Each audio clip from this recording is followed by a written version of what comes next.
Welcome back to Buck What You Heard. My name is Gene. You can reach me at Buck What You Heard. You follow me, I will follow you back.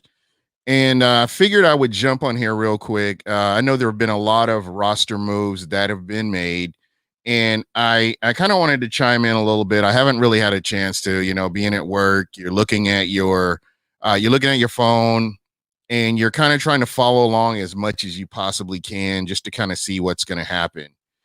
And to me, I would love to hear from everybody and see how people are feeling about this. How is this, as a Bucks fan, we're so close to kickoff, and you've got these players that have all been playing together through camp, and here you are now at a point where you're getting ready to kick off and these games mean everything. You are gunning for the Super Bowl, or even gunning for the playoffs, however you may want to look at it. I know there are fans that are looking at this as a team that is gunning for the Super Bowl. So uh, definitely, the way I see it right now, you've kind of shaken some things up here when you talk about bringing in a running back this week in Leonard Fournette, and then you have some major cuts, on special teams when you talk about um, the Bucks moving on from Daria Gumbawale, and Matt Gay as your kicker. So a lot of things have changed, and a lot of moves were made. So uh, I guess the only thing you can really do is just kind of have faith that all this works out. I'm not a general manager, and I will say that I am not a general manager. I couldn't evaluate talent to save my life. Just real talk, honestly. I missed I totally missed out on there have been players that have come through that I thought, "Oh man, he's going to be good." And it turned out they were not good. And then there have been players that I was like, I don't know why we got them."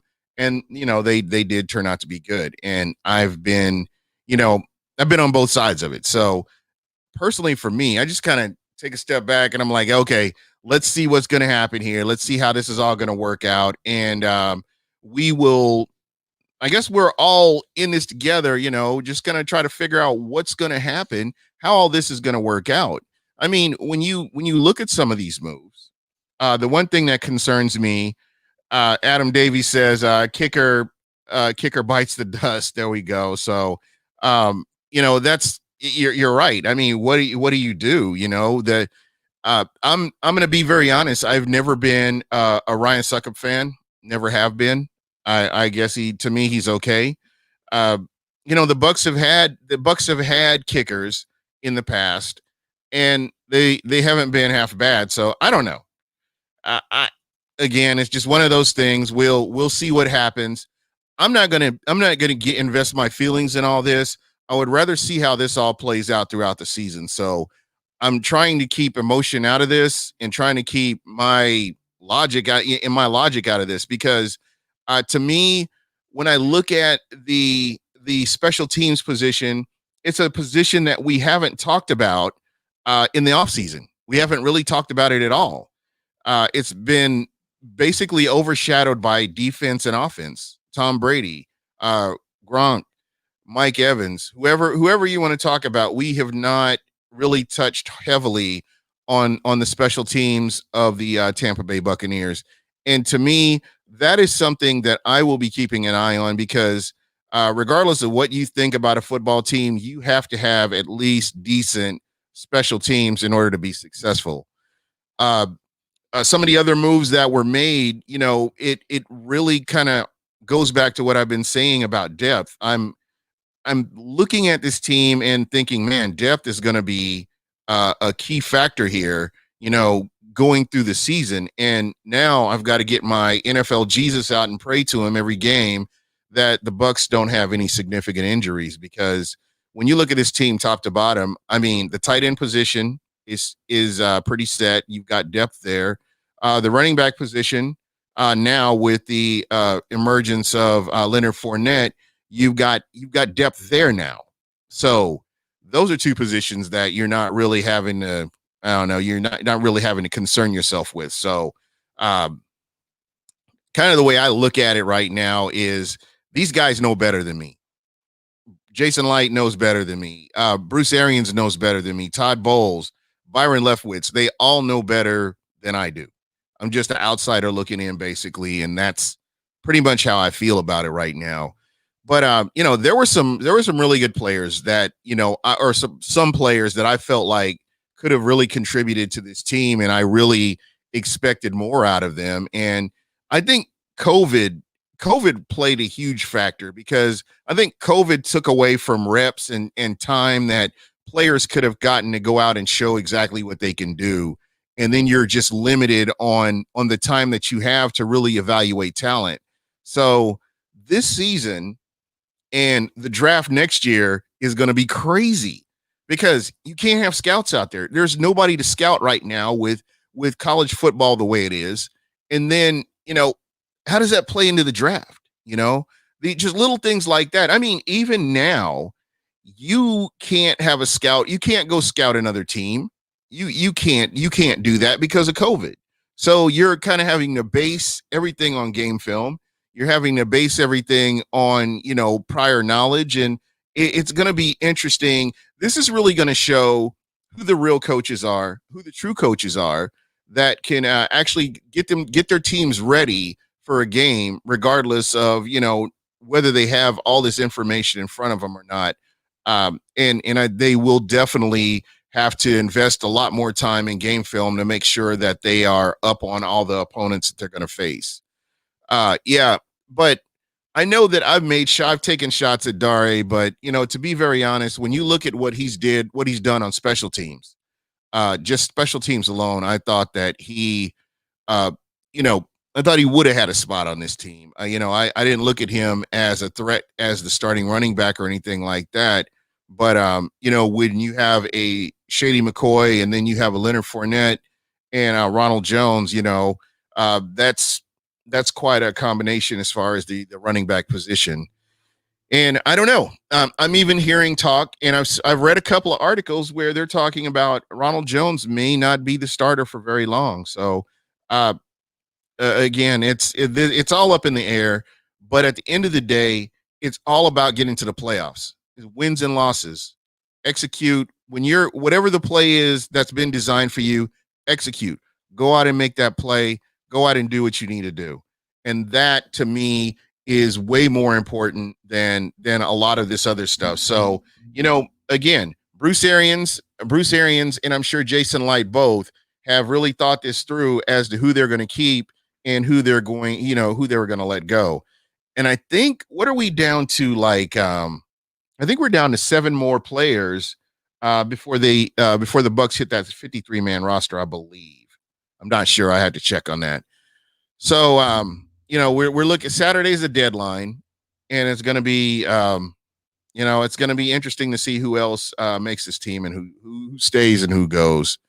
But I want to kind of hear from you guys. What do you think? I mean, are you nervous about the season now, or are you pretty excited about it, or where are you at with it?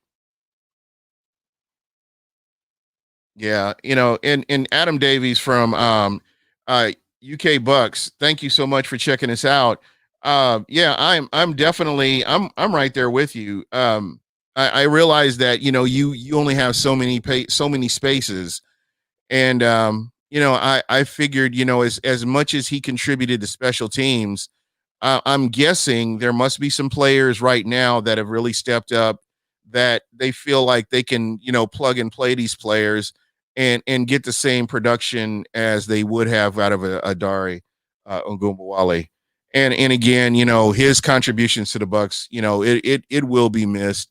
And I'm sure that, he will not be on the street for very long just because of his skill set. I believe that he'll land somewhere and he will be utilized. So it's going to be really interesting to see, how this all goes.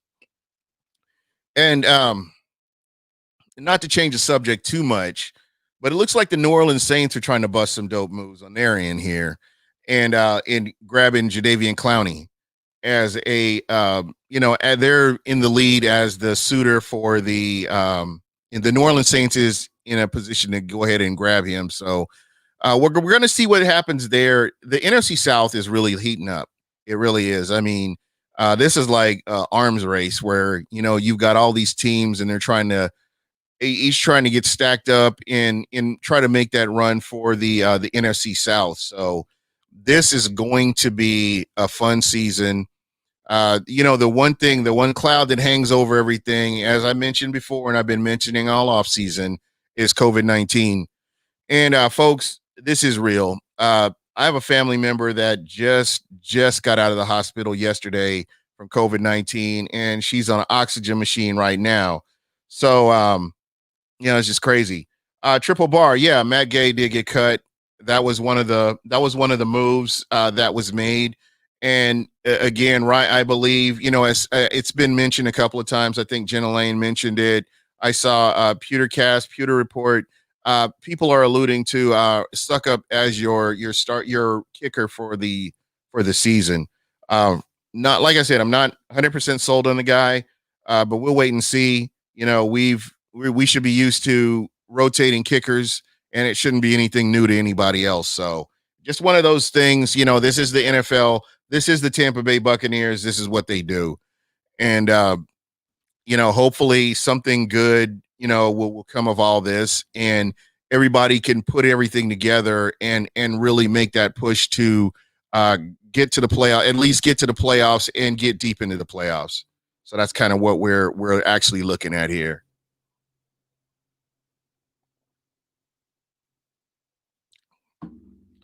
And what I need to do, I wanted to see. Let me get everything set up here.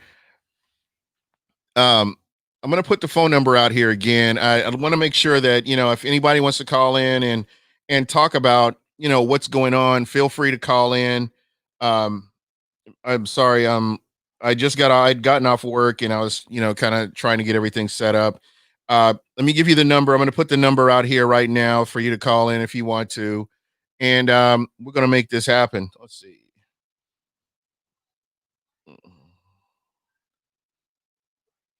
Yeah, I'm trying to. I think I may get somebody else on here with me, and let me know.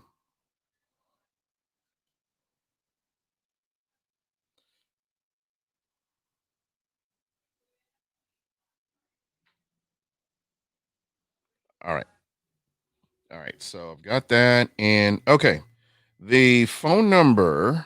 Let's see. Let me put that out here. Let me get the phone number out here, and yeah, I want to see if I can get some people to call in and kind of get your thoughts on this here. Um, this is how the season's going to start. And we'll get some people on here and we'll talk about it. But yeah, as Stephen Pryor mentioned, it is Rojo's job to lose. I think if Rojo is consistent and all the things that he's been doing that he can continue to improve, I don't see why you would kind of move on from him. He's young. He's a guy that totally underrated hands. Um, when I've been looking at his stats, and I'm still, I don't know, kind of scratching my head as to where people come up with the idea that he's not a good pass catcher. I can't. I guess I'm must be missing something here because from what I've seen from him and from when I look at his stats, I don't see him have very many drops. And the fact that he hasn't gotten as much playing time as a normal full time back would, I would have to say that he does pretty good. And so I don't know. Again, this is going to be his season. I know he's worked very hard, and we'll just kind of have to see what happens. But at the end of the day, this is the most important part. And you've heard me say this. I don't want to sound biased in any way. I like continuity. I like a team that has familiarity. And I honestly believe that you have to have that in order to be successful, be a successful NFL team. And yep, there we go. Over 300 yards receiving. There you go. As Adam Davies had mentioned here, we're talking about, I think he ended up with 1,033 all purpose yards. And you consider that he was splitting reps with Peyton Barber. And then, you consider we talked about this before, the penalties that were called back, so on and so on. So, I mean, he's not a scrub by any means. I think that, he is a back that really I want to see him get time at least get in here and at least show what he can do. So I'm not giving up on him. I'm not giving up on his team. I just hope they can all bring everything together and play as a collective unit because they've got a pretty tough schedule. I mean, when you look at Kansas City, you got to face Kansas City, and you look at Atlanta. Atlanta's made some moves. They've quietly made some moves. They've got more athletic, and Atlanta is really trying to make a push to the playoffs as well. So don't sleep on them. As much as I dislike Atlanta, please don't sleep on them. You know what I'm saying? Rex Dillon, how's everything going, my friend? Good to see you on here. Thank you so much. Again, all these teams, the NFC South is the toughest division in the NFL, and I'm seriously, I just don't see another division top to bottom as tough as the NFC South. I'm not worried about Rojo's hands or his running, but if he misses a block or fumbles, he's riding the pine. Yeah, I can see that, but that's with any running back. I would think that would be the case. I thought that what Rojo has done, he's been pretty consistent. And as far as run blocking goes, I mean, even Bruce Arians had to say that his run blocking is improving. So again, that position is stacked. And my perspective on this is you're not having to worry about the running back position right now. You're not having to worry about the wide receiver position right now. I do question the drop off from the number 3 receiver on to the when you look at the rest of the wide receiver core from Mike Evans, Chris Godwin, then you have a drop off to Scotty Miller, and then from there, who's going to step up if they're called upon to step up. So that's a question that really needs to get asked. Uh, I did mention, yeah, and Will the Brewer had mentioned this. He said, I did mention that kicker was one of my concerns this year. you know, it's gonna be fun, man. Hey, get your popcorn ready because the roller coaster ride is gonna be crazy. It's just gonna be crazy. So, um, I honestly believe that it's Rojo's job to lose. He's got to go out there and produce. If he produces and he does what I think he's capable of doing, I think he'll be just fine. Then you look at the tight end position and where they are with that. I think again they've got to play as a collective unit in order to be successful. I'm not looking for superstars. I'm looking for a team that's consistent and they can make plays and put this team in a position. So I'm super excited about it. David Villanueva, what's going on, man? And running back by committee. There you go. Yeah, Rex Dillon from the Buckaholics. He's the team captain of Buckaholics in the Arizona area. What's going on, brother? Thank you so much for checking us out. Um, Shout out to Bucks Brawl. Bucks Brawl will be linking up with the Bucks Brawl Network or the Brawl Network, and we will have the Bucks Brawl here. We will be associated with the Brawl Network, so be sure to check them out. They have some really good content. If you want to check out some of the teams in the NFL and see what everybody's doing, that's the spot to go to. So be sure to check them out.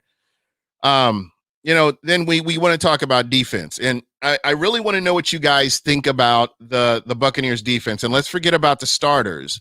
I'm talking more about the people that are behind the starters. How comfortable are you realistically with all the moves that could have been made that weren't made, that the Buccaneers coaching staff, general manager, everybody's comfortable with what they have on defense? How comfortable are you as a fan? Are you as fans? I'd like to hear from it in the chat. I'll make sure to get your chats up here. But how comfortable are you with what's going on? How do you feel right now? What are you thinking as far as this defense?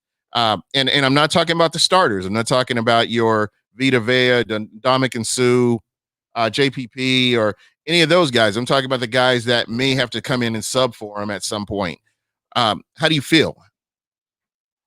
There you go. That's a good question. David Villanueva saying, does Nelson make that step up? Does he make that next step? I know that he was plagued with injury last year, so it's going to be really interesting to see, what he brings to this team. How is he going to help this team out? So he's definitely one of those guys that I'm looking at.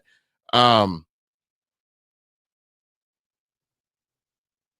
will be better, have a little more depth. Yeah, and again, that's my whole point.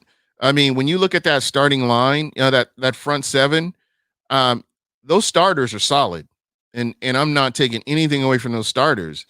It's just there's such a steep drop off when you go from the starters to the people that are coming in to either replace them, reps, or whatever the case may be here.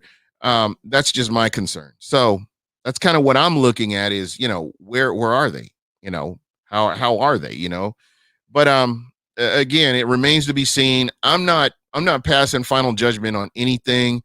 This team does have to go out and produce. And I said this in a tweet today. I love what Tampa's done on paper. On paper, this team looks good. There have been seasons in the past where the Bucs have looked good on paper. The problem that I run into is how does that convert to playing on the field? How can you convert that into getting off paper? Let's get it on the field and let's get those plays in there.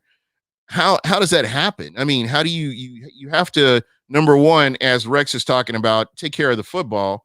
That's going to be huge. I'm not so much concerned about that. I think I'm more concerned with, again, depth, because the NFL is the NFL and you're going to have injuries, regardless of whether you want to or not. Knock on wood, there are some teams that don't, but for the most part, there are going to be injuries. And how does this team recover from injuries? It's going to be huge. And when they occur, and do they recover in a time to where they can continue to be competitive? So that's going to be a good question. Adam Davies, great point here. Slightly concerned with D line depth. It only takes two or three injuries, and our D looks a whole lot different. That is my point. That is 100% my point right there. That's you know how comfortable are you with a guy that backs up JPP that has to come in and play for 4 quarters if there's an injury? Or how comfortable are you with any of these guys having to come in? And I know we all love Nacho, Raheem Nunez Roches. I love that guy. I love his motor. I love what he's done. I think it was a great move to bring him to the Tampa Bay Buccaneers. Are you comfortable with him coming in? Are you good with that? You know, these are the kind of questions that kind of roll through my head this season. But again, this team has enough talent on defense, offense, and special teams to get out there and be competitive and win games. And I think it's just up to them to put it all together, get on the field, and compete, and do your job and make plays. And I think the Bucs will be just fine. Let's see. I'm going here through the chat. Through the chat. I don't think I missed anybody here. Will the Brewer. Yeah, that's pretty much all that's all I was really wanting to, kind of get in here and just talk a little bit about some of the moves that have been made. Uh, were there any moves so far that shocked you? I know there was one move that me personally, I'm just being selfish. I love Tanner Hudson. I've always loved Tanner Hudson. I love his game. I think he's going to be a quality tight end in the NFL. Mark my words here. That's my hot take. You guys can come back and flame me for saying that if he doesn't. But I love what the guy does. I love his hands, and he makes catches. So it's just one of those things. We're going to see what the Bucs are going to see what they have here pretty soon, and I think these are some of the moves. Uh, yeah, David Villanueva, I'm right there with you because I had no thoughts on, and that's why I never talked about it on the show. I think I talked about it a little bit because it was just a topic that had come up in the chat. But outside of this, with football, I didn't even think about Leonard Fournette coming to Tampa. It just was not on my radar because I felt like you had a unit that had been playing together, with Tom Brady, getting to know him collectively, and running backs that have been just kind of working out, and just how multifaceted Daria Gumbawale was playing on special teams, coming in on third down for pass protection at times, and sometimes his ability to run. I know there were games where I wanted to launch his ass into the sun, and but at the end of the day, he played an integral part of this team, whether it was special teams or blocking or what have you. So, yeah, it's going to be interesting to see who steps up in that position. Brian Anderson, what's going on, my friend? Um, as Adam Davies was saying here, happy with Nacho for a quarter or two. It wouldn't feel comfortable if he was a starter 3 or 4 games. And see, that's my point. That's my point. You know, again, this defense, this front seven is going to be amazing to watch. And my goal, my hopes and prayers are that they stay healthy. That's huge. It's going to be huge. But when you guys look at this team top to bottom, and again, I would love to have somebody call in and just give me your thoughts here. That number is 813-358-8154. I'm going to put it in the chat one more time.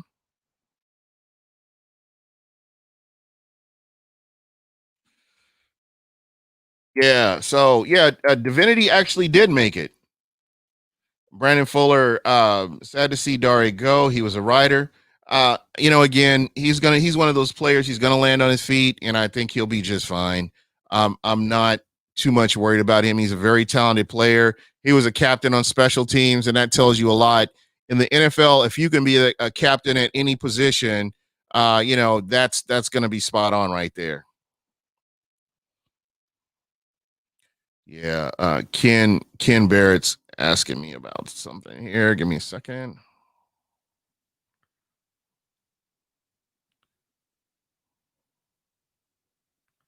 Probably had to edit this all out, but it's live. So yeah, won't be surprised if the Saints get Dari. You know what? Again, the Saints, they're on the verge of getting Jadeveon Clowney. They're on the verge. We'll see how this all plays out. I'm still freaking out about this. And I'm here to tell you, man, what these guys are doing, right now with the salary cap, it just blows my mind. I cannot, I cannot even tell you that I would have never expected the Saints to be able to have the cap room to make any other moves, but they've come out of here and they've surpassed everybody else, and they put themselves in a position where they could actually be the ones that end up with this guy. So um, this division is going to be crazy, and I don't even know how else to really put it, but division's going to be crazy this year, and I don't know. I've got my thoughts on it, and we'll just kind of have to wait and see what happens. But I wanted to get you guys' opinion, and this is a great moment, great segue right here for me. Uh, I appreciate everybody that takes the time to listen, and I appreciate everybody that takes the time to get in the chat. And I know that I've been having so many issues with software issues. Jeez Louise, and this is like span months and months and months. But I think I finally figured out how to correct all this. And I think we're in a better position now moving forward with something a little bit more stable. And again, I appreciate you guys hanging in there with me, riding with me. It's much appreciated. Just everything that you're doing. And I do want to shout out the people that were actually talking about it. There was like, hey, what are you doing? Get your shit together, that kind of thing. And that's greatly appreciated. Myrna Gonzalez, thank you so much. She's right. I have been having issues, and I just, I'm thinking every week's going to be different. I'm going to be able to fix it or whatever. But I had to finally make that move and just go over to a different software. So I want to thank everybody for riding with me on this. And I think that, moving forward, we are going to be in a better position, and things will be a whole lot better than what they have been. And there we go. So, Ken Barrett's in the house. David Villanueva. I personally think Clowney is a solid player when healthy. Yeah, that's another concern for me. Is the health of players.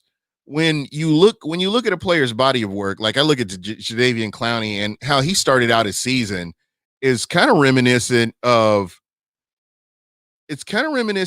Gerald McCoy, kind of in a way, where Gerald McCoy had two catastrophic injuries one season after the other. And it was just, season ending injuries. And it was just crazy how that all worked out. And then he finally got a little bit more healthy and then he got solid, as the years progressed. So, it's just one of those things that I'm I'm thinking, who knows? We don't know how his body's going to hold up, playing in the NFC South or just how he's going to do. But, David, you're absolutely right. Clowney is a solid player. We saw that with the Seahawks. I'm totally shocked. And I I don't know why you wouldn't stay in Seattle. You know the system. You know everybody. You know the players. You know what you have in front of you. And yet you want to go and test the market. I realize it's money, but I would think that, here's a guy, you have a chance to win a Super Bowl. You have a chance to be part of a team. And the Seahawks are scary. Seahawks are scary. So again, they're one of those teams. They're in the hunt. And then you got Adams. You look at that defense. Defense is rock solid. And then you look at the offensive side of the ball. I mean, they've really made moves. And I get you, man. I get the money. I get the money aspect of it. But to win a Super Bowl, if you ask any high level player that never won a Super Bowl what their one regret is, I'm sure they'll tell you about it. I mean, look at Barry Sanders. Barry Sanders could have easily gone to a contender, but he stuck around in Detroit just because he stuck around in Detroit. And Detroit paid him, and we the rest is history basically. So I totally get the whole money thing. I get that, but you are playing in the NFL. I know it's partly business, but ultimately you're playing to play in the Super Bowl, and I would think that would have some kind of weight over your decision making as well. Or when you look at a team that's a perfect fit for your skill set, that could put you in a position to where you can make more money in the years to come. So I don't know. That's kind of how I'm looking at it here. I don't know what they're going to be able to pay Clowney, just considering the salary cap hell that they're in right now. But again, it's going to be one of those things which kind of have to wait and see. Rex Dillon, soft tissue injuries concern me uh, because of no preseason, dude. You're preaching to the choir. I don't know if you guys have heard me say this ridiculously. I don't know how many times I've said this, but the NFL should have pushed the season back. Push it back a month. Get some reps in, get some preseasons in, get some scrimmages in. Or if you don't want to play an actual preseason game, play some preseason games. Let's get your product up to speed and get it ready to go. Because basically you've taken away OTAs, you've taken away training camp, you've taken away rookie camp, you've taken away a lot of the things that you normally have at your disposal when you're getting ready for an NFL season. Now, you look at teams like the Carolina Panthers. Panthers have a brand new head coach. They've got a brand new quarterback. How is that? That's kind of putting them behind the eight ball when you think about it. That's putting them behind the eight ball. So I don't know. It's just one of those things. I'm not sure what they're going to do. It's going to be crazy to see how this all works. But I honestly believe that you're doing a disservice to fans. Number one, you're doing a disservice to the players themselves. And you always hear Roger Goodell talk about protecting the shield. You're doing a disservice to the shield when you're rushing a product out on the field and they haven't had a chance to get in there and practice or play. Even if you had one preseason game, that would probably be, the one thing that I would see that could potentially be the problem. So again, it's one of those things where, I don't know how this is all going to turn out, but you kind of have to be patient because this is not a normal NFL season. But guys, it's a holiday weekend. I wanted to come on here a little bit and talk about what's going on with with all these roster cuts that are being made. And again, don't get all stressed out because your player didn't make it. I'm trying not to. I'm trying to look at this logically and hoping that this team is in a position to where they can go out and play and play for a playoff position. So Definitely one of those things that we'll kind of have to keep an eye on. But anyway, that's pretty much it for me. Uh, before I go, I do want to see what does everybody think of the new format? Is everybody good with it? How does it sound? Does everything sound okay? I will be simulcasting through Twitch, Twitter, and YouTube here moving forward. So you can look forward to that on Wednesday. I will have a special guest as well as having my regular guy on here, Ken Barrett, will be on co-hosting with me next week.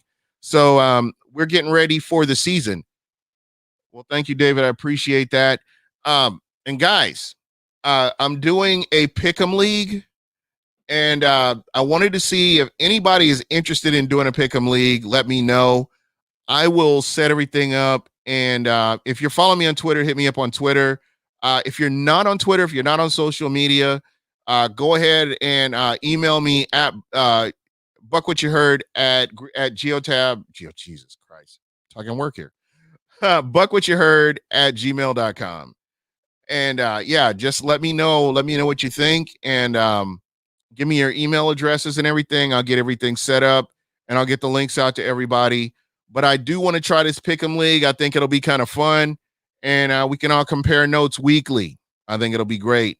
But anyway, next time on Wednesday, I will be on Wednesdays, 7 p.m. Eastern. That is the time. Lock it in. That's when we're going to be doing this. And we're going to have some fun, man. This is going to be a fun season. Make sure you get your questions in to call in, and I will definitely be taking your calls. But guys, that's it for me. I'm out. And thank you so much for checking us out. And we are out of here.